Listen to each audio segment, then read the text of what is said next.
ಕುರುಕ್ಷೇತ್ರ ಯುದ್ಧದಲ್ಲಿ ಕೌರವರ ಪ್ರಥಮ ಸೇನಾಧಿಪತಿಯಾದಂಥ ಭೀಷ್ಮಾಚಾರ್ಯ ಯುದ್ಧದಿಂದ ವಿರಮಿಸಿ ಶರಮಂಚದಲ್ಲಿ ಮಲಗಿರ್ತಾರೆ. ಆಗ ಅವರಿಗೆ ವಿಪರೀತವಾದಂಥ ಬಾಯಾರಿಕೆ ಉಂಟಾಗ್ತದೆ.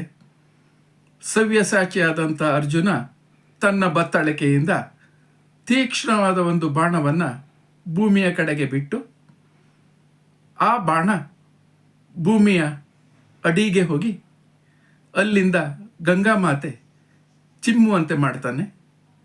ಹಾಗೆ ಚಿಮ್ಮಿದ ನೀರು ಭೀಷ್ಮಾಚಾರ್ಯರ ನೀರಿನ ದಾಹವನ್ನು ನೀಗಿಸಿದ್ದಂತೂ ಮಹಾಭಾರತದಲ್ಲಿ ದಾಖಲಾಗಿದೆ.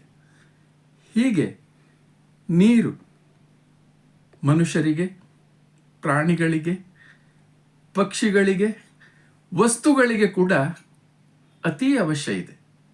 ಆದರೆ ಒಂದು ಬಹಳ ಕಳವಳಕಾರಿಯಾದಂಥ ಒಂದು ಪರಿಸ್ಥಿತಿ ಈಗ ಇದೆ. ನೀರಿನ ಅಂತರ್ಜಲದ ಮಟ್ಟ ತೀವ್ರವಾಗಿ ಕುಸಿದಿದೆ. ನೀರು ಬಹಳ ಆಳದಲ್ಲಿ ಹೋದಾಗ ಮಾತ್ರ ಸಿಕ್ಕುವಂಥ ಪರಿಸ್ಥಿತಿ ವರದಿಯಾಗಿದೆ. ಹೀಗಿರುವಾಗ ನಮ್ಮ ಕುಂದಾಪುರದ Chatra under water solutions Kundapura ಇವರು ಇದರ ಮಾಲೀಕರಾದಂತಹ ಬಹಳ ಮೇಧಾವಿ ನಟರಾಜ್ ಛಾತ್ರ ಅವರು ಈ ಕೊರತೆಯನ್ನು ನೀಗಿಸಲಿಕ್ಕೆ ಬಹಳ ಶ್ರಮಪಟ್ಟು ವಿಶೇಷವಾಗಿ ಅಧ್ಯಯನ ಮಾಡಿ ಮುಂದೆ ಬಂದಿದ್ದಾರೆ.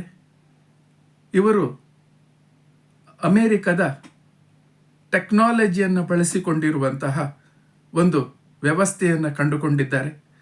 ನಾವು ಈ ಹಿಂದೆ ನೋಡ್ತಾ ಇದ್ದೆವು, ನೀರಿನ ಮೂಲವನ್ನು ಹುಡುಕಲಿಕ್ಕೆ ಕೈಯಲ್ಲಿ ತೆಂಗಿನಕಾಯಿಯನ್ನು ಹಿಡಿದುಕೊಂಡು ಹೋಗುವಂಥದ್ದು, ಯಾವುದೋ ಒಂದು ಕಬ್ಬಿಣದ ಸರಳನ್ನು ಹಿಡಿದುಕೊಂಡು ಹೋಗುವಂಥದ್ದು, ಚಿನ್ನದ ಚೈನನ್ನು ಹಿಡಿದುಕೊಂಡು ಹೋಗುವಂಥದ್ದು, ಅಥವಾ ಯಾವುದೋ ಒಂದು ವಯರನ್ನು ಹಿಡಿದುಕೊಂಡು ಹೋಗುವಂಥದ್ದು, ಅಥವಾ ಬರೇ ಧ್ಯಾನ ಮಾಡುತ್ತಾ ಹೋಗುವಂಥದ್ದು. ಹೀಗೆ ವಿವಿಧ ರೀತಿಯ ಪ್ರಯೋಗಗಳು ನಡೆದಿತ್ತು. ಆದರೆ ಹೆಚ್ಚಿನ ಸಂದರ್ಭಗಳಲ್ಲಿ ಆ ರೀತಿಯ ಪ್ರಯೋಗಗಳು ವಿಫಲವಾಗಿದ್ದನ್ನು ಕೂಡ ನಾವು ಕೇಳಿದ್ದೇವೆ. ನಟರಾಜ್ ಛಾತ್ರ ಅವರು ಅಮೇರಿಕಾದ ಈ ಟೆಕ್ನಾಲಜಿಯನ್ನು ಬಳಸಿ ಮ್ಯಾಕ್ಸ್ ಕಂಪನಿಯ 3D ಇಂಡಿಕೇಟರ್ ಎಂದು ಹೇಳುವಂತಹ ಒಂದು ವಿಶೇಷವಾದ ನಿಖರವಾದ ಒಂದು ಯಂತ್ರದ ಸಹಾಯದಿಂದ ಅವರು ಈ ಭೂಮಿಯಲ್ಲಿ ಎಲ್ಲಿ ಬಿರುಕಿದೆ ಅದನ್ನು ಕಂಡುಕೊಳ್ತಾರೆ. ಈ ಬಿರುಕಿನಲ್ಲಿ ನೀರುಗಳಿರ್ತದೆ. ಇವರಲ್ಲಿರುವಂಥ ಪ್ರೊಫೈಲರ್ 1500 ಅಡಿಯಷ್ಟು ಸ್ಕ್ಯಾನ್ ಮಾಡುವಂಥ ವಿಶೇಷವಾದಂಥ ಒಂದು ಸಾಮರ್ಥ್ಯವನ್ನು ಹೊಂದಿದೆ. ಆ ನಂತರ ಅವರಲ್ಲಿ ಇರುವಂಥ IP ಅಂತ ಹೇಳುವಂಥ ಮತ್ತೊಂದು ಯಂತ್ರ ನೀರಿನ, ಮಣ್ಣಿನ, ಕಲ್ಲಿನ ಸಾಂದ್ರತೆಯನ್ನು ಕೂಡ ಪತ್ತೆ ಹಚ್ಚುತ್ತದೆ. ಈ ಎಲ್ಲ ನಿಖರವಾದ ಉಪಕರಣಗಳಿಂದ ಬಳಸಿ ಅವರು ನೀರಿನ ಮೂಲಗಳನ್ನು ಕಂಡು ಹುಡುಕ್ತಾ ಇದ್ದಾರೆ. ಈಗಾಗಲೇ ಬಹಳ ಯಶಸ್ಸನ್ನು ಪಡೆದಿದ್ದಾರೆ.